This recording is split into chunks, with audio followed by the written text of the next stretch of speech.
ಎಲ್ಲರಿಗೂ ನಮಸ್ಕಾರ. Welcome back to my channel. ಇವತ್ತಿನ ದಿನ ನಾನು ಒಂದು ರಂಗೋಲಿ ಬಿಡಿಸುವಂತಹ ಒಂದು ಈ ಪ್ಲೇಟನ್ನು ತಗೊಂಡಿದ್ದೆ. ತುಂಬಾ ಚೆನ್ನಾಗಿ ಬರುತ್ತೆ ಇದು. ಅಂದರೆ ನಾವಿವಾಗ ಬೇಗ ಅರ್ಜೆಂಟಲ್ಲೆಲ್ಲ ಬಿಡಿಸ್ಬೇಕು ಅನ್ನೋವಾಗ ತುಂಬಾ ಚೆನ್ನಾಗಿರುತ್ತೆ. ಇದು ಒಂದು ದೇವಸ್ಥಾನಕ್ಕೆ ಹೋದಾಗ ನಾವು ತಗೊಂಡಿದ್ದು. ತುಂಬಾ ಚೆನ್ನಾಗಿರುತ್ತೆ ಇದರಲ್ಲಿ ಬಿಡಿಸೋದಕ್ಕೆ. ರಂಗೋಲಿ ಪುಡಿನ ಇದ್ರ ಮೇಲೆ ಹಾಕಿಬಿಟ್ಟು ಈ ರೀತಿ ಇಟ್ಟರೆ ಸಾಕು, ನಮಗೆ ಯಾವ ರೀತಿ ಡಿಸೈನ್ ಬೇಕೋ ಆ ರೀತಿ ಬರುತ್ತೆ. ಅದರಲ್ಲಿ ತುಂಬ ಡಿಸೈನ್ಸ್ ಇರುತ್ತೆ. ಅದರಲ್ಲಿ ನನಗೆ ಈ ರೀತಿ ಡಿಸೈನ್ಸ್ ಇಷ್ಟ ಆಯಿತು, ಅದನ್ನು ನಾನು ತಗೊಂಡಿದ್ದೆ. ಇವಾಗ ಬೆಳಗ್ಗೆಯಿಂದನೇ ನಾನು ವ್ಲಾಗ್ನ ಸ್ಟಾರ್ಟ್ ಮಾಡ್ತಾ ಇದ್ದೀನಿ. ಹಾಗೆಯೇ ಹೂವಿನ ಗಿಡಕ್ಕೆಲ್ಲ ನೀರೆಲ್ಲ ಹಾಕ್ಕೊಂಡು ನನ್ನ ಕೆಲಸಗಳನ್ನೆಲ್ಲ ಮುಗಿಸ್ಕೊಳ್ತಾ ಇದ್ದೀನಿ. ಇವತ್ತು ನಾನು ಗೌರಿ ಹಬ್ಬಕ್ಕೆ ಸ್ಪೆಷಲ್ ಆಗಿ ಕರ್ಜಿಕಾಯನ್ನು ಕೂಡ ಮಾಡ್ಕೊಂಡಿದ್ದೆ. ತುಂಬ ಈಸಿಯಾಗಿಯೂ ಕೂಡ ಮಾಡ್ಕೊಳ್ಬೋದು. ಹಾಗೆಯೇ ತುಂಬ ಟೇಸ್ಟ್ ಕೂಡ ತುಂಬಾ ಚೆನ್ನಾಗಿರುತ್ತೆ. ಇದು ಒಂದು ತಿಂಗಳು ಕೂಡ ಇಟ್ಟರೂ ಕೂಡ ಇದೇ ರೀತಿಯಾಗಿ ಸಾಫ್ಟಾಗಿ ಮತ್ತು ಒಂಥರ ಕ್ರಿಸ್ಪಿಯಾಗಿ ತುಂಬಾ ಚೆನ್ನಾಗಿ ಬರುತ್ತೆ. ಈ ಕರ್ಜಿಕಾಯನ್ನು ನಾವು ಹೇಗೆ ಮಾಡೋದು ಅಂತ ಹೇಳ್ಬಿಟ್ಟು ಇವಾಗ ನೋಡ್ಕೊಂಡು ಬರೋಣ.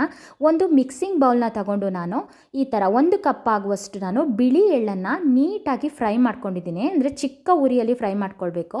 ಫ್ರೈ ಮಾಡ್ಕೊಳ್ಳುವಾಗ ನಮಗೆ ಒಂಥರ ಸ್ಮೆಲ್ ಬರುತ್ತೆ, ಆವಾಗ ಗೊತ್ತಾಗುತ್ತೆ. ಅಲ್ಲಿವರೆಗೂ ಕೂಡ ನಾವು ಸಣ್ಣ ಉರಿಯಲ್ಲೇ ಫ್ರೈ ಮಾಡ್ಕೊಳ್ಬೇಕು. ಈ ಎಳ್ಳನ್ನು ನೀಟಾಗಿ ತೊಳೆದ್ಬಿಟ್ಟು ಒಣಗಿಸ್ಕೊಂಡು ಆ ನಂತರ ನಾವು ಈ ಎಳ್ಳನ್ನು ಫ್ರೈ ಮಾಡ್ಕೊಳ್ಬೇಕಾಗತ್ತೆ. ಈ ಎಳ್ಳನ್ನು ಯಾವ ಕಪ್ಪಲ್ಲಿ ತಗೊಂಡಿದ್ದೆ ಅದೇ ಕಪ್ಪಲ್ಲಿ ನಾನು ಈ ಕೊಬ್ಬರಿಯನ್ನು ತಗೊಳ್ತಾ ಇದ್ದೀನಿ. ನೋಡಿ, ಈ ಕೊಬ್ಬರಿಯನ್ನು ನಾನು ಈ ಥರ ಸಣ್ಣದಾಗಿ ಈ ಥರ ತುರಿದಿಟ್ಕೊಂಡಿದ್ದೀನಿ. ಇದನ್ನು ಕೂಡ ಅಷ್ಟೇ 1 ಕಪ್ ಆಗುವಷ್ಟು ನಾನು ತಗೊಂಡಿದ್ದೀನಿ. ಇದನ್ನು ಮೇಲ್ಗಡೆ ಸಿಪ್ಪೆನೆಲ್ಲ ತೆಗೆದುಬಿಟ್ರೆ ನಮಗೆ ಚೆನ್ನಾಗಿರುತ್ತೆ, ವೈಟ್ ಕಲರಾಗಿ ಬಂದುಬಿಡುತ್ತೆ. ಇವಾಗ ನಾನು ಇದಕ್ಕೆ 3/4 ಕಪ್ ಆಗುವಷ್ಟು ನಾನು ಅದೇ ಕಪ್ನಲ್ಲಿ ಸಕ್ಕರೆಯನ್ನು ಹಾಕ್ಕೊಳ್ತಾ ಇದ್ದೀನಿ. ಇದನ್ನು ಕೂಡ ಅಷ್ಟೇ, ಅಂದರೆ ಸಮವಾಗಿ ನಾನು ತಗೊಳ್ತಾ ಇಲ್ಲ. ತುಂಬ ಸ್ವೀಟ್ ಆದ್ರೂ ಕೂಡ ನಮಗೆ ಕರ್ಜಿಕಾಯಿ ಅಷ್ಟೊಂದು ಚೆನ್ನಾಗಾಗಲ್ಲ. ಅದಕ್ಕೋಸ್ಕರ ನಾನು ಈ ರೀತಿಯಾಗಿ ಒಂದು 3/4 ಕಪ್ ಅಷ್ಟು ತಗೊಳ್ತಾ ಇದ್ದೀನಿ ನಾನು ಇವಾಗ. ಈ ಕರ್ಜಿಕಾಯನ್ನು ಒಬ್ಬೊಬ್ಬರು ಒಂದೊಂದು ಕಡೆ ಮಾಡ್ತಾರೆ. ನಮ್ಮ ಕೊಡಗಲ್ಲಿ ಹೇಗೆ ಮಾಡ್ತಾರೆ, ಅದರಲ್ಲೂ ನಾನು ಹೇಗೆ ಮಾಡ್ತೀನಿ ಅನ್ನೋದನ್ನು ಇವಾಗ ನಿಮ್ಮೊಂದಿಗೆ ಶೇರ್ ಮಾಡ್ಕೊಳ್ತಾ ಇದ್ದೀನಿ. ಇದಕ್ಕೆ ಸ್ವಲ್ಪ ನಾನು ಏಲಕ್ಕಿ ಪುಡಿಯನ್ನು ಹಾಕ್ಕೊಳ್ತಾ ಇದ್ದೀನಿ. ಏಲಕ್ಕಿ ಪುಡಿಯನ್ನು ಸ್ವಲ್ಪ ಜಾಸ್ತಿ ಹಾಕಿದ್ರೂ ಕೂಡ ತೊಂದರೆ ಇಲ್ಲ, ತುಂಬಾ ಚೆನ್ನಾಗಿರುತ್ತೆ. ನಾವಿವಾಗ ಎಣ್ಣೆಯಲ್ಲೆಲ್ಲ ಕರಿತೀವಿ ನೋಡಿ, ಆವಾಗ ಇದ್ರ ಸ್ಮೆಲ್ ಕೂಡ ತುಂಬಾ ಚೆನ್ನಾಗಿರುತ್ತೆ. ಇದಕ್ಕೆ ನೀಟಾಗಿ ಇವಾಗ ಮಿಕ್ಸ್ ಮಾಡ್ಕೊಳ್ಳೋಣ. ಈ ರೀತಿಯಾಗಿ ಎಲ್ಲ ಮಿಕ್ಸ್ ಆಗೋ ಥರ ಈ ಥರ ಮಿಕ್ಸ್ ಮಾಡಿ ಇಟ್ಕೊಂಡ್ಬಿಡೋಣ. ಇವಾಗ ಕರ್ಜಿಕಾಯಿ ಮಾಡೋದಕ್ಕೆ ಹೂರಣ ಕೂಡ ರೆಡಿ ಆಯಿತು. ಇವಾಗ ನಾವು ಮೈದಾ ಹಿಟ್ಟನ್ನು ಕಲಿಸ್ಕೊಂಡು ರೆಡಿ ಮಾಡ್ಕೊಳ್ಬೇಕಾಗುತ್ತೆ. ಅದನ್ನು ಕೂಡ ಒಂದು ಅರ್ಧ ಗಂಟೆ ನಾವು ಹಾಗೇ ಇಟ್ಕೊಬೇಕಾಗುತ್ತೆ. ಅಂದರೆ ಹಾಗೇ ಸಡನ್ನಾಗಿಯೂ ಕೂಡ ಮಾಡ್ಕೊಳ್ಬೋದು. ಟೈಮ್ ಇದ್ದಾಗ ನಾವು ಒಂದು ಅರ್ಧ ಗಂಟೆ ಇಟ್ಬಿಟ್ರೆ ಚೆನ್ನಾಗಿ ಹಿಟ್ಟೆಲ್ಲ ನೀಟಾಗಿ ಬಂದು ನಮಗೆ ಕರ್ಜಿಕಾಯಿ ಎಲ್ಲ ತುಂಬಾ ಚೆನ್ನಾಗಾಗುತ್ತೆ. ಇದು ತುಂಬ ಗಟ್ಟಿನೂ ಇರಲ್ಲ, ತುಂಬ ಸಾಫ್ಟಾಗಿ ಇರಲ್ಲ, ಹಾಗಿರುತ್ತೆ. ನಾವು 1 ತಿಂಗಳಿಟ್ಟರೂ ಕೂಡ ಅದೇ ರೀತಿಯಾಗಿ ಕ್ರಿಸ್ಪಿಯಾಗಿರುತ್ತೆ, ಅಷ್ಟು ಚೆನ್ನಾಗಿರುತ್ತೆ. ಅಂದರೆ ಒಂದು ಹದವಾಗಿ ಮಾಡಿದ್ರೆ ನಮಗೆ ಈ ಕರ್ಜಿಕಾಯಿ ತುಂಬಾ ಚೆನ್ನಾಗಿ ಬರುತ್ತೆ. ಅಂದರೆ ಇದು ತುಂಬ ಗಟ್ಟಿ ಆದ್ರೂ ಕೂಡ ಅಷ್ಟೊಂದು ಚೆನ್ನಾಗಾಗಲ್ಲ. ಅದಕ್ಕೋಸ್ಕರ ನಾವು ಈ ರೀತಿಯಾಗಿ ಮಿಕ್ಸ್ ಮಾಡ್ಕೊಳ್ಬೇಕಾಗುತ್ತೆ. ನೋಡಿ, ನಾನಿವಾಗ ಒಂದು ಬೇಷನ್ಗೆ ಇವಾಗ ಮೈದಾ ಹಿಟ್ಟನ್ನು 2 ಕಪ್ ಆಗುವಷ್ಟು ಮೈದಾ ಹಿಟ್ಟನ್ನು ಹಾಕ್ಕೊಳ್ತಾ ಇದ್ದೀನಿ. ನಾನಿವಾಗ 2 ಕಪ್ ಆಗುವಷ್ಟು ಮೈದಾ ಹಿಟ್ಟನ್ನು ಹಾಕ್ಕೊಂಡು ಇದಕ್ಕೆ ನಾನು ಒಂದು 3-4 ಟೇಬಲ್ ಸ್ಪೂನ್ ಆಗುವಷ್ಟು ತುಪ್ಪವನ್ನು ಹಾಕ್ಕೊಳ್ತಾ ಇದ್ದೀನಿ. ಇದಕ್ಕೆ ನಾವು ಯಾವುದೇ ರೀತಿಯಾದಂತಹ ಎಣ್ಣೆಯನ್ನು ಹಾಕ್ಕೊಳ್ತಾ ಇಲ್ಲ. ನಾವು ಎಣ್ಣೆಯನ್ನು ಹಾಕ್ಕೊಂಡ್ರೆ ನಮಗೆ ತುಂಬಾ ಗಟ್ಟಿ ಬಂದುಬಿಡುತ್ತೆ ಕರ್ಜಿಕಾಯಿ. ಅಂದರೆ ನಾವು ಈಗ ನೋಡುವಾಗ ಸ್ವಲ್ಪ ಗಟ್ಟಿ ಕಾಣಿಸುತ್ತೆ, ಅಂದರೆ ತಿನ್ನೋದಕ್ಕೂ ಕೂಡ ತುಂಬಾ ಗಟ್ಟಿಯಾದಂಗೆ ಅನಿಸ್ಬಿಡುತ್ತೆ. ಅದಕ್ಕೋಸ್ಕರ ನಾವು ಈ ಕರ್ಜಿಕಾಯಿನ ಮಾಡ್ಕೊಳ್ಳುವಾಗ ಸ್ವಲ್ಪ ತುಪ್ಪ ಹಾಕಿನೇ ಕಲಿಸ್ಕೊಂಡ್ರೆ ನಮಗೆ ತುಂಬಾ ಚೆನ್ನಾಗಿ ಬರುತ್ತೆ. ಅಂದರೆ ತುಂಬ ಸಾಫ್ಟಾಗಿ ಕೂಡ ಚೆನ್ನಾಗಿರುತ್ತೆ, ಒಂಥರ ಕ್ರಿಸ್ಪಿಯಾಗಿ ಸಾಫ್ಟಾಗಿರುತ್ತೆ. ನಾನಿವಾಗ ಒಂದು 4 ಟೇಬಲ್ ಸ್ಪೂನ್ ಆಗುವಷ್ಟು ತುಪ್ಪವನ್ನು ಹಾಕ್ಕೊಂಡು ನೀಟಾಗಿ ಕಲಿಸ್ಕೊಳ್ತಾ ಇದ್ದೀನಿ. ರುಚಿಗೆ ತಕ್ಕಷ್ಟು ಸ್ವಲ್ಪ ಉಪ್ಪನ್ನು ಹಾಕ್ಕೊಂಡ್ರೆ ಸಾಕಾಗುತ್ತೆ ನಮಗೆ. ಇವಾಗ ನೋಡಿ, ಈ ಸ್ವಲ್ಪ ಉಪ್ಪನ್ನು ಹಾಕ್ಕೊಂಡು ನಾನಿವಾಗ ನೀಟಾಗಿ ಹಾಗೇ ಸ್ವಲ್ಪ ಕಲಿಸ್ಕೊಳ್ತೀನಿ. ಆನಂತರ ನಾನು ಸ್ವಲ್ಪನೇ ನೀರನ್ನು ಹಾಕ್ಕೊಂಡು ಕಲಿಸ್ಕೊಳ್ತಾ ಇದ್ದೀನಿ. ನೋಡಿ, ಇದಕ್ಕೆ ಸ್ವಲ್ಪ ಹಾಗೆ ಮಿಕ್ಸ್ ಮಾಡಿಕೊಂಡು ಕಲಿಸ್ಕೊಂಡು ಆನಂತರ ಸ್ವಲ್ಪ ನೀರನ್ನು ಹಾಕ್ಕೊಂಡು ಕಲಿಸ್ಕೊಂಡ್ರೆ ನಮಗೆ ಚೆನ್ನಾಗಾಗುತ್ತೆ ಕರ್ಜಿಕಾಯಿ. ಈ ರೀತಿಯಾಗಿ ನೀಟಾಗಿ ಕಲಿಸ್ಕೊಳ್ಬೇಕು. ಸ್ವಲ್ಪ ಕಲಿಸ್ಕೊಳ್ಳುವಾಗ ಕರ್ಜಿಕಾಯಿ ಮಾಡ್ಕೊಳ್ಳುವಾಗ ಯಾವಾಗಲೂ ಸ್ವಲ್ಪ ಗಟ್ಟಿಯಾಗಿಯೇ ಕಲಿಸ್ಕೊಳ್ಬೇಕು. ಯಾಕೆಂದರೆ ನಾವು ಇವಾಗ ಒತ್ಕೊಳ್ಬೇಕಲ್ವ, ಆವಾಗ ನಮಗೆ ಮೆತ್ತಗಾದರೆ ನಮಗೆ ಹೂರಣವನ್ನು ತುಂಬಿಸ್ಬಿಟ್ಟು ನಮಗೆ ಮಾಡೋಕ್ಕಾಗಲ್ಲ. ಅದಕ್ಕೋಸ್ಕರ ನಾವು ಸ್ವಲ್ಪ ಗಟ್ಟಿಯಾಗಿಯೇ ಕಲಿಸ್ಕೊಳ್ಬೇಕಾಗುತ್ತೆ. ಈ ರೀತಿಯಾಗಿ ನಾವು ನೀಟಾಗಿ ಕಲಿಸ್ಕೊಳ್ಳೋಣ. ಈ ಹದಕ್ಕೆ ನಾವು ಹಿಟ್ಟನ್ನು ಕಲಿಸ್ಕೋಬೇಕು. ನೋಡಿ, ಮೈದಾ ಹಿಟ್ಟನ್ನು ಈ ರೀತಿ ಹದದಲ್ಲಿ ಇರಬೇಕು ನಮಗೆ. ತುಂಬ ಮೆತ್ತಗೂ ಅಲ್ಲ, ತುಂಬ ಗಟ್ಟಿನೂ ಅಲ್ಲ, ಆ ರೀತಿಯಾಗಿ ಕಲಿಸ್ಕೊಂಡ್ರು ಕೂಡ ಚೆನ್ನಾಗಿರುತ್ತೆ. ಅಂದರೆ ತುಂಬ ಗಟ್ಟಿ ಕಲಿಸ್ಕೊಂಡ್ರೂ ಕೂಡ ನಾವು ಒಂದು ಅರ್ಧ ಗಂಟೆ ಇಡ್ತೀವಿ ನೋಡಿ, ಇಟ್ಟಾಗ ನಮಗೆ ತುಂಬ ಚೆನ್ನಾಗಿ ಬರುತ್ತೆ. ಸ್ವಲ್ಪ ನಾವು ಹಿಟ್ಟನ್ನು ಕಲಸಿ ಇಟ್ಟಾಗ ಯಾವಾಗಲೂ ಕೂಡ ಸ್ವಲ್ಪ ಸಾಫ್ಟ್ ಆಗುತ್ತೆ ಹಿಟ್ಟು. ನೋಡಿ, ಇವಾಗ ಮುಚ್ಚಿಬಿಟ್ಟು ನಾನು ಒಂದು ಅರ್ಧ ಗಂಟೆ ನಾನು ಹೀಗೆ ಇಟ್ಕೊಳ್ತೀನಿ. ಇವಾಗ ಅರ್ಧ ಗಂಟೆ ಆಗಿದೆ. ಇವಾಗ ಲಟ್ಟಿಸ್ಕೊಳ್ಳೋಣ ನಾವು ಇವಾಗ ಹಿಟ್ಟನ್ನು. ನೋಡಿ, ಸ್ವಲ್ಪ ಸಾಫ್ಟ್ ಆಗಿರುತ್ತೆ. ಅಂದರೆ ನಾವು ಕಲಸಿಟ್ಟಿರ್ತೀವಿ ನೋಡಿ, ಅದಕ್ಕಿಂತ ಸ್ವಲ್ಪ ಸಾಫ್ಟ್ ಆಗಿರುತ್ತೆ ಹಿಟ್ಟು. ಅದಕ್ಕೋಸ್ಕರ ಇವಾಗ ನಮಗೆ ಒಂದು ಇಷ್ಟು ನಾನು ತಗೊಂಡು ಇವಾಗ ಫುಲ್ಲು ಲಟ್ಟಿಸ್ಕೊಳ್ತೀನಿ. ಇವಾಗ ನಾವು ಚಪಾತಿನ ಹೇಗೆ ಲಟ್ಟಿಸ್ಕೊಳ್ತೀವೋ ಅದೇ ರೀತಿಯಾಗಿ ಲಟ್ಟಿಸ್ಕೊಳ್ಬೇಕು. ಆದರೆ ಸ್ವಲ್ಪ ತೆಳುವಾಗಿ ಲಟ್ಟಿಸ್ಕೊಳ್ಬೇಕಾಗುತ್ತೆ, ಚಪಾತಿಯಷ್ಟು ದಪ್ಪ ಬೇಡ. ಇವಾಗ ನಾನು ಇದಕ್ಕೆ ತಳಕ್ಕೆ ಸ್ವಲ್ಪ ಪುಡಿಯನ್ನು ಹಾಕ್ಕೊಂಡು ಆ ನಂತರ ನಾನು ಲಟ್ಟಿಸ್ಕೊಳ್ತೀನಿ. ಅಂದರೆ ನಾವು ಒಂದು ಮೆಷರ್ಗೆ ನಾವು ಒಂದು ಪ್ಲೇಟ್ ಅಥವಾ ಏನಾದರೂ ಕಟ್ ಮಾಡೋದಿರುತ್ತೆ ನೋಡಿ, ಆ ರೀತಿ ನಾವು ತಗೊಳ್ಬೇಕು. ಅಂದರೆ ನಾವು ಕಜ್ಜಿಕಾಯಿ ಮಾಡುವಾಗ ಒಂದೇ ಹದದಲ್ಲಿ ಇದ್ದರೆ ಚೆನ್ನಾಗಿರುತ್ತೆ. ಅಂದರೆ ಒಂದು ದೊಡ್ಡದು ಒಂದು ಚಿಕ್ಕದು ಆದರೆ ಅಷ್ಟೊಂದು ಚೆನ್ನಾಗಾಗಲ್ಲ. ನಾನು ಯಾವಾಗಲೂ ಕಜ್ಜಿಕಾಯಿ ಮಾಡ್ಕೊಳ್ಳುವಾಗ ಕೈಯಲ್ಲೇ ಮಾಡ್ಕೊಳ್ತೀನಿ. ಆ ಒತ್ತೋದಿರುತ್ತೆ ನೋಡಿ, ಅದನ್ನು ಸ್ವಲ್ಪ ನಾನು ಕಡಿಮೆ ಯೂಸ್ ಮಾಡೋದು. ಇಲ್ಲಿ ತೋರಿಸೋದಕ್ಕೆ ಅಂತ ಮಾತ್ರ ನಾನು ಯೂಸ್ ಮಾಡ್ಕೊಳ್ತಾ ಇದ್ದೀನಿ. ಇನ್ನೆಲ್ಲವನ್ನು ಕೂಡ ನಾನು ಕೈಯಲ್ಲೇ ಮಾಡ್ಕೊಳ್ಳೋದು. ಅಂದರೆ ನನಗೆ ಯಾವಾಗಲೂ ಕೈಯಲ್ಲಿ ಮಾಡಿನೇ ಅಭ್ಯಾಸ ಆಗಿರುತ್ತೆ. ಅಂದರೆ ನನಗೆ ಅದರಲ್ಲಿ ಇದೆಲ್ಲ ಹಚ್ಚಿರುತ್ತೆ ನೋಡಿ, ಕಜ್ಜಿಕಾಯಿ ಮಾಡೋ ಹಚ್ಚಲ್ಲಿ ಒಂದೊಂದು ಸರಿ ಬಿಟ್ಟೋಗೋ ಚಾನ್ಸಸ್ ಎಲ್ಲ ಇರುತ್ತೆ. ಮತ್ತು ಎಣ್ಣೆ ಎಲ್ಲ ಈ ಎಳ್ಳೆಲ್ಲ ಬಿಟ್ಕೊಂಡ್ಬಿಟ್ಟು ಅಷ್ಟೊಂದು ಚೆನ್ನಾಗಾಗಲ್ಲ, ಎಣ್ಣೆ ಎಲ್ಲ ಹಾಳಾಗ್ಬಿಡುತ್ತೆ. ಅದಕ್ಕೋಸ್ಕರ ನಾನು ಈ ಕೈಯಲ್ಲೇ ನಾನು ಆ ಥರ ಡಿಸೈನ್ ಥರ ಮಾಡ್ಕೊಳ್ತೀನಿ. ನೋಡಿ, ನಾನು ಈ ಥರ ಕಟ್ ಮಾಡ್ಕೊಳ್ಳೋದಕ್ಕೆ ಒಂದೇ ಅಳತೆಯಲ್ಲಿರುವಂತಹ ಈ ರೀತಿಯಾದಂಥ ಒಂದು ಮುಚ್ಚಳವನ್ನು ತಗೊಳ್ತಾ ಇದ್ದೀನಿ. ನೋಡಿ, ಈ ಥರ ಪ್ರೆಸ್ ಮಾಡಿ ಆ ನಂತರ ತೆಗೆದ್ರೆ ನಮಗೆ ನೀಟಾಗಿ ನಮಗೆ ಶೇಪ್ ಕೂಡ ಚೆನ್ನಾಗಿರುತ್ತೆ. ಕಜ್ಜಿಕಾಯಿ ಕೂಡ ಎಲ್ಲ ಒಂದೇ ಥರ ಇರುತ್ತೆ. ಆಗ ಇದೇ ರೀತಿಯಾಗಿ ಎಲ್ಲ ಹಿಟ್ಟನ್ನು ಕೂಡ ನಾವು ಈ ರೀತಿಯಾಗಿ ನೋಡಿ ಈ ಥರ ಮಾಡಿ ಇಟ್ಕೊಬೇಕು. ಈ ಥರ ಮಾಡಿ ಇಟ್ಕೊಂಡ್ರೆ ನಮಗೆ ಈಸಿಯಾಗಿ ಕಜ್ಜಿಕಾಯಿ ಮಾಡೋದಕ್ಕೂ ಕೂಡ ತುಂಬಾ ಈಸಿ ಆಗಿಬಿಡುತ್ತೆ. ನೋಡಿ, ಇದನ್ನು ಕೂಡ ಅಷ್ಟೇ ನಾನು ಸ್ವಲ್ಪ ದೊಡ್ಡದಾಗಿ ಈ ಥರ ಲಟ್ಟಿಸ್ಕೊಂಡು ಅದೇ ಮುಚ್ಚಳದಲ್ಲಿ ನಾನು ಎಲ್ಲವನ್ನು ಕಟ್ ಮಾಡಿ ಇಟ್ಕೊಳ್ತಾ ಇದ್ದೀನಿ. ಈ ರೀತಿ ಕಟ್ ಮಾಡಿಕೊಂಡು ಎಲ್ಲವನ್ನು ನಾವು ಒಂದು ಪ್ಲೇಟಿಗೆ ಹಾಕಿ ತೆಗೆದಿಟ್ಕೊಂಡ್ಬಿಟ್ರೆ ಆ ನಂತರ ನಮಗೆ ಬೇಗನೆ ಕಜ್ಜಿಕಾಯಿ ಮಾಡ್ಕೊಬೋದು. ಅಂದರೆ ನಾವು ಲಟ್ಟಿಸ್ಕೊಂಡು ಮಾಡ್ಕೊಳ್ಳೋದಕ್ಕೆ ಸ್ವಲ್ಪ ಲೇಟ್ ಆಗಿಬಿಡುತ್ತೆ. ನಮ್ಮ ಜೊತೆ ಯಾರಾದರೂ ಒಬ್ಬರು ಮಾಡ್ಕೊಡೋಕ್ಕಿದ್ರೆ ಈ ರೀತಿಯಾಗಿ ಕಜ್ಜಿಕಾಯಿ ಮಾಡೋದು ದೊಡ್ಡ ಕೆಲಸನೇ ಅಲ್ಲ, ತುಂಬ ಬೇಗನೆ ಮಾಡ್ಕೊಂಡ್ಬಿಡ್ಬೋದು. ಇದನ್ನು ಕೂಡ ಅಷ್ಟೇ ಒಂದು ತಿಂಗಳು ಕೂಡ ಹೀಗೇ ಸಾಫ್ಟಾಗಿ ಕ್ರಿಸ್ಪಿಯಾಗಿರುತ್ತೆ ಕಜ್ಜಿಕಾಯಿ. ಒಂದೊಂದ್ಸರಿ ಒಬ್ಬೊಬ್ರು ಮಾಡಿದಾಗ ಗಟ್ಟಿ ಬಂದುಬಿಡುತ್ತೆ ನೋಡಿ, ಆ ರೀತಿ ಗಟ್ಟಿ ಅನಿಸೋದಿಲ್ಲ, ತುಂಬಾ ಚೆನ್ನಾಗಿರುತ್ತೆ. ಇನ್ನೂ ಕೂಡ ನಾವು ಹೂರ್ಣ ಮಾಡ್ಕೊಳ್ಳುವಾಗ ಎಳ್ಳನ್ನು ಫ್ರೈ ಮಾಡಿಕೊಂಡು ಹಾಕ್ಕೊಂಡ್ರೆ ತುಂಬಾ ಚೆನ್ನಾಗಿರುತ್ತೆ. ನೋಡಿ, ಈ ಥರ ಅಚ್ಚಲ್ಲಿ ನಾವು ಮಾಡ್ಕೊಬೇಕು ಅಂತಂದರೆ ಫಸ್ಟ್ ನಾವು ಈ ರೀತಿ ಎಣ್ಣೆಯನ್ನು ತಿಕ್ಬಿಟ್ಟು ಆ ನಂತರ ನಾವು ಮಾಡ್ಕೊಳ್ಬೇಕಾಗುತ್ತೆ. ಇಲ್ಲಾಂದರೆ ಅದು ಅಂಟ್ಕೊಂಡ್ಬಿಡುತ್ತೆ ಹಿಟ್ಟೆಲ್ಲ. ಅದಕ್ಕೋಸ್ಕರ ನಾನು ಇವಾಗ ಈ ಕಜ್ಜಿಕಾಯಿ ಮಾಡೋ ಅಚ್ಚಿಗೆ ಎಣ್ಣೆಯನ್ನು ತಿಕ್ಬಿಟ್ಟು ಇಟ್ಕೊಂಡಿದ್ದೀನಿ. ಆ ನಂತರ ನಾನು ಮಾಡ್ಕೊಳ್ತೀನಿ. ಇವಾಗ ನಾನು ಕೈಯಲ್ಲಿ ಹೇಗೆ ಮಾಡೋದು ಅದನ್ನು ತೋರಿಸ್ತಾ ಇದ್ದೀನಿ. ನಾನು ಒತ್ತಿ ಇಟ್ಕೊಂಡಿದ್ದೆ ನೋಡಿ, ಈ ಥರ ಚಿಕ್ಕದಾಗಿ ಪೂರಿಗಳ ಥರ. ಅದನ್ನು ನಾನು ಇವಾಗ ಒಂದು ಕೈಯಲ್ಲಿ ಹಾಕ್ಕೊಂಡು ನಾವು ಹೂರ್ಣ ಮಾಡಿ ಇಟ್ಕೊಂಡಿರ್ತೀವಲ್ಲ, ಆ ಹೂರ್ಣವನ್ನು ಇದಕ್ಕೆ ನಮಗೆ ಎಷ್ಟು ಬೇಕೋ ಅಷ್ಟನ್ನು ಹಾಕ್ಕೊಳ್ಬೇಕು. ತುಂಬ ಆದ್ರೂ ಕೂಡ ನಮಗೆ ಅದು ಓಪನ್ ಆಗಿ ಎಣ್ಣೆ ಎಲ್ಲ ಹಾಳಾಗಿಬಿಡುತ್ತೆ.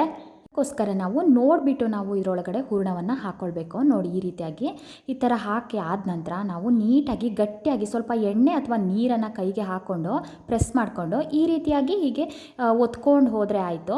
ಮಡ್ಚ್ಕೊಂಡು ನಾವು ಹಿಡ್ಕೊಂಡು ಈ ಥರ ಒತ್ಕೊಂಡ್ರೆ ನಮಗೆ ಕೈಯಲ್ಲೇ ನಾವು ಈ ರೀತಿಯಾಗಿ ತುಂಬ ಚೆನ್ನಾಗಿ ಈ ಕರ್ಜಿಕಾಯಿ ಥರನೇ ಮಾಡ್ಕೊಂಬಿಡ್ಬೋದು. ನನಗೆ ಅಚ್ಚಲ್ಲಿ ಮಾಡೋದಕ್ಕಿಂತನೂ ನನಗೆ ಈ ರೀತಿ ಮಾಡೋದಕ್ಕೇ ತುಂಬ ಈಸಿಯಾಗಿ ಬಂದುಬಿಡುತ್ತೆ. ಯಾಕೆಂದರೆ ಅಚ್ಚಲ್ಲಿ ಮಾಡಿದ್ರೆ ಒಂದೊಂದು ಸರಿ ಓಪನ್ ಆಗಿಬಿಡುತ್ತೆ, ಎಣ್ಣೆ ಎಲ್ಲ ಹಾಳಾಗಿ ಈ ಕರ್ಜಿಕಾಯಿ ಮೇಲೆಲ್ಲ ಒಂಥರ ಕಪ್ಪು ಕಲೆಗಳ ಥರ ಆಗಿಬಿಡುತ್ತೆ. ಅದಕ್ಕೋಸ್ಕರ ಎಳ್ಳೆಲ್ಲ ಬಿಟ್ಕೊಂಡು ನಾನು ಇದೇ ರೀತಿಯಾಗಿ ಈ ಥರ ಕೈಯಲ್ಲಿ ಎಲ್ಲವನ್ನು ಕೂಡ ಮಾಡ್ಕೊಳ್ತೀನಿ. ತುಂಬ ಈಸಿಯಾಗಿಯೂ ಕೂಡ ಮಾಡ್ಕೊಳ್ಬೋದು. ನಾವು ಸ್ಟಾರ್ಟಿಂಗ್ ಸ್ವಲ್ಪ ಫೋಲ್ಡ್ ಮಾಡ್ಕೊಳ್ಳುವಾಗ ಸ್ವಲ್ಪ ಗಟ್ಟಿಯಾಗಿ ಪ್ರೆಸ್ ಮಾಡಿಕೊಂಡ್ರೆ ನಮಗೆ ಈಸಿಯಾಗಿ ಬಂದುಬಿಡುತ್ತೆ. ನೋಡಿ, ಈ ಥರ ಲಾಸ್ಟಲ್ಲಿ ನಾವು ಈ ಥರ ಒಂದು ಸ್ವಲ್ಪ ಹೀಗೆ ಮೇಲ್ಗಡೆ ಪ್ರೆಸ್ ಮಾಡಿಬಿಟ್ರೆ ನಮಗೆ ತುಂಬಾ ಈಸಿ. ಕರ್ಜಿಕಾಯಿ ಅಚ್ಚಿಗಿಂತನೂ ಕ್ಲೀನಾಗಿ ಕಾಣಿಸುತ್ತೆ, ಒಂದೇ ಹದವಾಗಿ ಒಂದೇ ಸೈಜಲ್ಲಿ ಕೂಡ ಇರುತ್ತೆ. ನೋಡಿ, ನಾನು ಎಲ್ಲವನ್ನು ಈ ರೀತಿ ಮಾಡ್ಕೊಂಡಿದ್ದೀನಿ. ಈ ಥರ ಮಾಡ್ಕೊಂಡಾದ ನಂತರ ನಾವು ಎಲ್ಲವನ್ನು ಇಟ್ಕೊಂಡ್ಬಿಡೋಣ. ಇವಾಗ ನಾನು ಒಂದು ಅಚ್ಚಲ್ಲಿ ಮಾಡ್ಕೊಳ್ಳೋದನ್ನು ಕೂಡ ನಿಮಗೆ ತೋರಿಸ್ತಾ ಇದ್ದೀನಿ. ಅಂದರೆ ನಾನು ಅದರಲ್ಲಿ ಮಾಡೋದು ಕಡಿಮೆ, ಆದ್ರೂ ಕೂಡ ಒಂದ್ಸಲಿ ಮಾಡೋಣ ಅಂತ ಹೇಳಿಬಿಟ್ಟು ಮಾಡ್ಕೊಳ್ತೀನಿ. ಇವಾಗ ಇವನ್ನ ಬೇಯಿಸ್ಕೊಳ್ಳೋಣ ಎಣ್ಣೆಯಲ್ಲಿ. ಇದನ್ನು ಕರಿಯೋದಕ್ಕೆ ನಾನು ಎಷ್ಟು ಬೇಕೋ ಅಷ್ಟು ಎಣ್ಣೆಯನ್ನು ಹಾಕ್ಕೊಳ್ತಾ ಇದ್ದೀನಿ. ನೋಡಿ, ಇಷ್ಟು ಎಣ್ಣೆಯನ್ನು ನಾನು ಹಾಕ್ಕೊಳ್ತಾ ಇದ್ದೀನಿ. ಅಂದರೆ ಸ್ವಲ್ಪ ಈ ಕಬ್ಬಿಣ ಪಾತ್ರೆಯಲ್ಲಿ ಮಾಡಿಕೊಂಡ್ರೆ ನಮಗೆ ತುಂಬ ಚೆನ್ನಾಗಿ ಬರುತ್ತೆ. ಮತ್ತು ಸೀದ್ ಹೋದಾಗೆಲ್ಲ ಆಗಿಬಿಡುತ್ತೆ ನೋಡಿ, ಆ ರೀತಿ ಆಗಲ್ಲ, ತುಂಬ ಚೆನ್ನಾಗಿ ಕೂಡ ಬೇಯುತ್ತೆ. ನಿಧಾನ ಉರಿಯಲ್ಲಿ ನಾವು ಈಗ ನೋಡಿ ಎಣ್ಣೆಯನ್ನು ಚೆನ್ನಾಗಿ ಕಾಯೋದಕ್ಕೆ ಇಟ್ಕೋಬೇಕು. ನಾವು ಸ್ಟಾರ್ಟಿಂಗು ನೋಡಿಬಿಟ್ಟು ಹಾಕ್ಕೊಳ್ಬೇಕು, ಎಣ್ಣೆ ಬಿಸಿಯಾದ ನಂತರನೇ ಹಾಕ್ಕೊಳ್ಬೇಕು, ಇಲ್ಲಾಂದರೆ ನಮಗೆ ಅಷ್ಟೊಂದು ಚೆನ್ನಾಗಾಗಲ್ಲ ಕರ್ಜಿಕಾಯಿ. ಎಣ್ಣೆ ಕೂಡ ಬಿಸಿಯಾಗಿದೆ. ನಾನು ಇವಾಗ ಲೋ ಫ್ಲೇಮ್ನಲ್ಲಿ ಇಟ್ಕೊಳ್ತಾ ಇದ್ದೀನಿ. ಸಡನ್ನಾಗಿ ನಾವು ಹೈ ಫ್ಲೇಮ್ನಲ್ಲಿ ಇಟ್ಕೊಂಡ್ಬಿಟ್ರೆ ಇದು ಒಂಥರ ಸೀದೋದಂಗೆ ಆಗಿಬಿಟ್ಟು ಹೊರಗಡೆ ಮಾತ್ರ ಬೆಂದಿರುತ್ತೆ, ಒಳಗಡೆ ಅಷ್ಟೊಂದು ಚೆನ್ನಾಗಾಗಲ್ಲ. ಅದಕ್ಕೋಸ್ಕರ ಮತ್ತು ನಮಗೆ ತುಂಬ ದಿನ ಇಡೋದಕ್ಕೂ ಕೂಡ ಆಗೋಲ್ಲ. ಅದಕ್ಕೋಸ್ಕರ ನಾನು ಸಣ್ಣ ಉರಿಯಲ್ಲಿನೇ ನಾವು ಫ್ರೈ ಮಾಡ್ಕೊಳ್ಬೇಕು. ಕಜ್ಜಿಕಾಯಿ ಮಾಡ್ಕೊಳ್ಳುವಾಗ ಯಾವಾಗಲೂ ಒಂದು ಸರಿ ಬೆಂದಾದ ನಂತರನೇ ನಾವು ಇನ್ನೊಂದು ಸರಿ ಟರ್ನ್ ಮಾಡ್ಕೋಬೇಕು. ಇಲ್ಲಾಂದರೆ ಅದು ಎಲ್ಲ ಎಳ್ಳೆಲ್ಲ ಬಿಟ್ಕೊಂಡ್ಬಿಟ್ಟು ಅದು ಒಂದು ಓಪನ್ ಆಗಿಬಿಟ್ರೆ ಇಡೀ ಕಜ್ಜಿಕಾಯಿ ಎಲ್ಲ ಒಂಥರ ಚೆನ್ನಾಗಿ ಕಾಣಿಸಲ್ಲ. ಕಲರೆಲ್ಲ ಅದು ಎಳ್ಳೆಲ್ಲ ಬಿಟ್ಕೊಂಡ್ರೆ ಈ ಕಜ್ಜಿಕಾಯಿ ಮೇಲೆಲ್ಲ ಕೂತ್ಕೊಂಡ್ಬಿಡುತ್ತೆ. ಅದಕ್ಕೋಸ್ಕರ ನಿಧಾನವಾಗಿ ನಾವು ಈ ಥರ ತಿರುಗಿಸ್ಕೊಂಡು ಬೇಯಿಸ್ಕೊಳ್ಬೇಕು. ಇದಾಗೋವರೆಗೂ ಕೂಡ ನಾವು ಲೋ ಫ್ಲೇಮ್ನಲ್ಲೇ ಇಟ್ಕೊಂಡು ಫ್ರೈ ಮಾಡ್ಕೊಳ್ಬೇಕು. ನೋಡಿ, ಈ ಥರ ನಿಧಾನವಾಗಿಯೇ ಫ್ರೈ ಮಾಡ್ಕೊಂಡಷ್ಟು ನಮಗೆ ತುಂಬ ದಿನ ಇಡೋದಕ್ಕೂ ಕೂಡ ಅದೇ ರೀತಿಯಾಗಿ ಕ್ರಿಸ್ಪಿಯಾಗಿರುತ್ತೆ. ಇಲ್ಲಾಂದರೆ ನಮಗೆ ಸಡನ್ ಬೆಂದಾಗ ಆಗಿಬಿಟ್ಟಿರುತ್ತೆ, ಆದರೆ ಇಡೋದಕ್ಕಾಗಲ್ಲ, ಮೆತ್ತಗಾಗ್ಬಿಡುತ್ತೆ ಬೇಗ. ಯಾವಾಗಲೂ ನಾವು ಕಜ್ಜಿಕಾಯಿನ ಕರಿಯುವಾಗ ಸ್ವಲ್ಪ ಲೋ ಫ್ಲೇಮ್ನಲ್ಲೇ ಇಟ್ಕೊಂಡು ಕರ್ಕೊಳ್ಳೋಣ. ನೋಡಿ, ಇವಾಗ ಆಗಿದೆ. ನಮಗೆ ಈ ಥರ ಗೋಲ್ಡನ್ ಬ್ರೌನ್ ಬರೋವರೆಗೂ ಕೂಡ ನಾವು ಈ ಕಂದು ಬಣ್ಣ ಬರುತ್ತೆ ನೋಡಿ, ಅಲ್ಲಿವರೆಗೂ ಕೂಡ ನೀಟಾಗಿ ಫ್ರೈ ಮಾಡ್ಕೊಳ್ಬೇಕು. ಈ ಥರ ಇವಾಗ ಫ್ರೈ ಮಾಡ್ಕೊಂಡಾದ ನಂತರ ನೋಡಿ, ಎಲ್ಲೂ ಕೂಡ ಓಪನ್ನು ಕೂಡ ಆಗಲ್ಲ, ಅಷ್ಟು ಚೆನ್ನಾಗಿರುತ್ತೆ. ನಾನು ಹಚ್ಚಿಲ್ದೇನೂ ಕೂಡ ಇದೇ ರೀತಿಯಾಗಿ ಕೈಯಲ್ಲೇ ಮಾಡ್ಕೊಂಡ್ರೂ ಕೂಡ ಒಂದು ಕೂಡ ಓಪನ್ ಆಗಲ್ಲ. ಒಂದೊಂದು ಸರಿ ನನಗೆ ಈ ಅಚ್ಚುಗಳಲ್ಲೆಲ್ಲ ಓಪನ್ ಆಗಿಬಿಡುತ್ತೆ. ಅದಕ್ಕೋಸ್ಕರ ನಾನು ಇದೇ ರೀತಿಯಾಗಿ ಕೈಯಲ್ಲೇ ಮಾಡ್ಕೊಳ್ತೀನಿ. ನೋಡಿ ಎಷ್ಟು ಈಸಿಯಾಗಿ ಕರ್ಜಿಕಾಯಿನ ಮಾಡ್ಕೊಳ್ಬೋದು ಅಂತ. ತಿನ್ನೋದಕ್ಕೂ ಕೂಡ ಅಷ್ಟೇ ತುಂಬಾ ಟೇಸ್ಟ್ ಚೆನ್ನಾಗಿರುತ್ತೆ.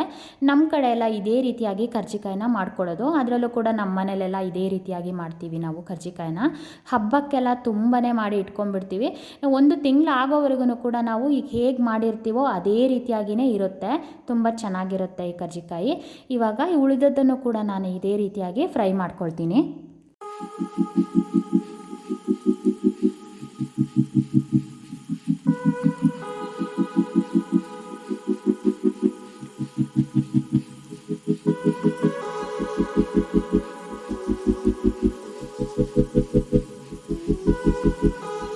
ಇವಾಗ ಕರ್ಜಿಕಾಯಿ ಅಚ್ಚಲ್ಲೂ ಕೂಡ ಮಾಡ್ಕೊಳ್ಳೋದು ಹೇಗೆ ಅದನ್ನು ತೋರಿಸ್ತಾ ಇದ್ದೀನಿ ನೋಡಿ. ಇದಕ್ಕೆ ನಾನು ಎಣ್ಣೆನ ತಿಕ್ಬಿಟ್ಟು ಇಟ್ಕೊಂಡಿದ್ದೆ. ಇವಾಗ ಈ ರೀತಿ ಚಪಾತಿಯನ್ನು ಒತ್ಕೊಂಡು ಈ ಥರ ಹಾಕ್ಕೊಳ್ಬೇಕು. ಅಂದರೆ ಇದಕ್ಕೆ ನಮ್ಗೆ ಎಷ್ಟು ಬೇಕೋ ಅಷ್ಟು ಹಾಕ್ಕೊಳ್ಬೋದು, ಅಂದರೆ ಜಾಸ್ತಿ ಆದ್ರೂ ಕೂಡ ಇದನ್ನು ತೆಗಿಬೋದು. ಅದಕ್ಕೋಸ್ಕರ ನೋಡಿ, ಇದಕ್ಕೆ ಎಷ್ಟಾಗುತ್ತೆ ಅಷ್ಟು ಹಾಕ್ಕೊಂಡು ಆನಂತರ ನಾವು ಹೂರ್ಣವನ್ನು ಮಾಡ್ಕೊಂಡಿರ್ತೀವಲ್ಲ ಅದನ್ನು ಇದರೊಳಗಡೆ ಹಾಕ್ಕೊಂಡು ಗಟ್ಟಿಯಾಗಿ ಪ್ರೆಸ್ ಮಾಡಬೇಕು. ಸ್ವಲ್ಪ ಗಟ್ಟಿಯಾಗಿ ಪ್ರೆಸ್ ಮಾಡಿದ್ರೆ ಮಾತ್ರ ಇದು ಓಪನ್ ಆಗಲ್ಲ, ಇಲ್ಲಾಂದರೆ ಓಪನ್ ಆಗಿಬಿಡುತ್ತೆ. ಅದಕ್ಕೋಸ್ಕರ ನಾನು ಕೈಯಲ್ಲೇ ಮಾಡ್ಕೊಳ್ಳೋದು. ನಾನು ಸುಮ್ಮನೆ ತೋರಿಸೋದಕ್ಕಷ್ಟೇ ಇದರಲ್ಲಿ ಮಾಡ್ತಾಯಿದ್ದೀನಿ. ನಾನು ಎಲ್ಲವನ್ನು ಕೂಡ ಕೈಯಲ್ಲೇ ಮಾಡ್ಕೊಳ್ಳೋದು. ಕೈಯಲ್ಲೇ ನನಗೆ ತುಂಬ ಈಸಿಯಾಗಿ ಬಂದುಬಿಡುತ್ತೆ. ಅದಕ್ಕೋಸ್ಕರ ಈ ರೀತಿ ಎಕ್ಸ್ಟ್ರಾ ಇರುತ್ತೆ ನೋಡಿ, ಅದನ್ನೆಲ್ಲ ನಾವು ತೆಗೆದಾಕ್ಬಿಡ್ಬೇಕು. ಆವಾಗ ನಮಗೆ ಕರ್ಜಿಕಾಯಿ ನೀಟಾಗಿ ಬರುತ್ತೆ. ನೋಡಿ, ಇದನ್ನು ತೆಗೆದು ನಾವು ಇನ್ನೊಂದು ಸರಿ ಕರ್ಜಿಕಾಯಿ ಮಾಡ್ಕೊಳ್ತೀವಲ್ಲ ಆವಾಗ ನಾವು ಇದನ್ನು ಇಟ್ಕೊಂಡ್ಬಿಡ್ಬೋದು. ಇವಾಗ ನೋಡಿ, ಕರ್ಜಿಕಾಯಿ ಅಚ್ಚಲ್ಲೂ ಕೂಡ ತುಂಬಾ ಚೆನ್ನಾಗಿ ಬರುತ್ತೆ. ಈ ರೀತಿಯಾಗಿ ಬಂದುಬಿಡುತ್ತೆ. ಈ ಎಕ್ಸ್ಟ್ರಾ ಹಿಟ್ಟೆಲ್ಲ ಬಂದಿರುತ್ತೆ ನೋಡಿ, ಅದನ್ನು ತೆಕ್ಕೊಂಡ್ರೆ ಆಯಿತು. ಒಂದು ಸ್ವಲ್ಪ ಪ್ರೆಸ್ ಮಾಡಿದ್ರೆ ನಮಗೆ ಅಲ್ಲಿ ನೋಡಿ ಓಪನ್ ಆಗಿರುತ್ತಲ್ಲ ಅದು ಕೂಡ ಕವರ್ ಆಗುತ್ತೆ. ಈ ರೀತಿ ತೆಗೆದಾಕ್ಬಿಟ್ಟು ಸ್ವಲ್ಪ ಅದನ್ನು ಪ್ರೆಸ್ ಮಾಡಬೇಕು, ಆವಾಗ ನಮಗೆ ನೀಟಾಗಿ ಕವರ್ ಆಗಿಬಿಡುತ್ತೆ. ಇವಾಗ ಇದೇ ರೀತಿಯಾಗಿ ಇನ್ನೊಂದನ್ನು ಕೂಡ ಮಾಡಿ ತೋರಿಸ್ತಾ ಇದ್ದೀನಿ. ಈ ಥರ ಅಗಲವಾಗಿ ನಾವು ಮಾಡಿಟ್ಕೊಂಡ್ರೂ ತೊಂದರೆ ಇಲ್ಲ. ಈ ಥರ ಹಾಕ್ಕೊಂಡು ಅದಕ್ಕೆ ನಾನು ಹೂರ್ಣವನ್ನು ಹಾಕಿಬಿಟ್ಟು ಇವಾಗ ಗಟ್ಟಿಯಾಗಿ ಪ್ರೆಸ್ ಮಾಡ್ಕೊಳ್ತಾ ಇದ್ದೀನಿ. ಈ ಎಕ್ಸ್ಟ್ರಾ ಹಿಟ್ಟೆಲ್ಲ ಬಂದಿರುತ್ತೆ ನೋಡಿ, ಅದನ್ನೆಲ್ಲ ತೆಗೆದಾಕ್ಬಿಡೋಣ. ಇವಾಗ ನಾವು ತುದಿಯಲ್ಲಿ ಗಟ್ಟಿಯಾಗಿ ಪ್ರೆಸ್ ಮಾಡಬೇಕು, ಆವಾಗ ಚೆನ್ನಾಗಿ ನಮಗೆ ಗಮ್ ಆಗಿಬಿಡುತ್ತೆ. ಇಲ್ಲಾಂದರೆ ಅದು ಕೂತ್ಕೊಳ್ಳಲ್ಲ, ಎಲ್ಲ ಓಪನ್ ಆಗಿಬಿಡುತ್ತೆ. ಅದಕ್ಕೋಸ್ಕರ ನೋಡಿ ಎಷ್ಟು ಚೆನ್ನಾಗಿ ಬಂತು ಅಂತ ಹೇಳ್ಬಿಟ್ಟು. ಇದು ಕೂಡ ಅಷ್ಟೇ ಚೆನ್ನಾಗಾಗುತ್ತೆ. ಈ ಕೈಯಲ್ಲೆಲ್ಲ ಮಾಡೋಕ್ಕೆ ಬರಲ್ಲ ಅನ್ನೋರಿಗೆ ಈ ರೀತಿ ಅಚ್ಚನ್ನ ತಗೊಂಡ್ರೆ ತುಂಬ ಈಸಿಯಾಗಿ ಮಾಡ್ಕೊಂಡ್ಬಿಡ್ಬೋದು. ಈ ಹಳಬ್ರೆಲ್ಲ ನೋಡಿ ಕೈಯಲ್ಲೇ ಎಷ್ಟೊಂದು ಚೆನ್ನಾಗಿ ಮಾಡ್ತಾರೆ, ತುಂಬ ಚೆನ್ನಾಗಿರುತ್ತೆ. ಹಬ್ಬಕ್ಕೆ ಒಂದು ತಿಂಗಳವರೆಗೂ ಕೂಡ ನಾವು ಸ್ಟೋರ್ ಮಾಡಿ ಇಟ್ಕೊಂಡ್ಬಿಡ್ಬೋದು ಈ ಕರ್ಜಿಕಾಯಿನ. ತುಂಬಾ ಚೆನ್ನಾಗಿರುತ್ತೆ. ಇವತ್ತಿನ ವಿಡಿಯೋ ಇದಾಗಿತ್ತು. ಎಲ್ರಿಗೂ ಕೂಡ ನನ್ನ ವಿಡಿಯೋ ಇಷ್ಟ ಆದರೆ ಪ್ಲೀಸ್ ಸಬ್ಸ್ಕ್ರೈಬ್ ಮಾಡಿ, ಲೈಕ್ ಮಾಡಿ ಮತ್ತು ಶೇರ್ ಮಾಡಿ. ಮುಂದಿನ ವಿಡಿಯೋದಲ್ಲಿ ಮತ್ತೆ ಸಿಗೋಣ. Thank you.